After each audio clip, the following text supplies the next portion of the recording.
নারায়ণগঞ্জের সোনারগাঁ উপজেলার মুছারচর এলাকায় প্রতিবন্ধী এক অটোচালকের কষ্টেপ মোড়ানো মরদেহ আজ মঙ্গলবার ভোরে উদ্ধার করেছে তালতলা তদন্ত কেন্দ্র পুলিশ।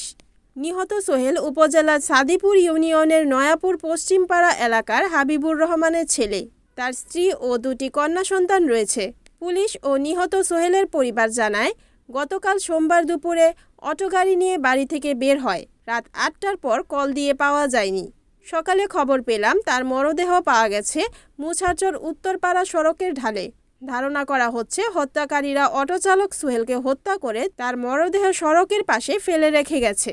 স্ত্রী রাজিয়া আক্তার জানায়, আমি আমার স্বামীর নির্মম এ হত্যার ন্যায় বিচার চাই। আমার দুই মেয়ে লামিয়া ও সুরাইয়া এখন তাদের কে দেখবে।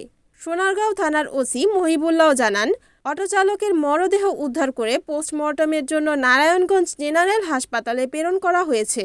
ঘটনার সাথে জড়িতদের গ্রেফতার করার জন্য মাঠে কাজ করছে পুলিশ। রিপোর্ট খন্দকার সোহাগ, NNTV, নারায়ণগঞ্জ।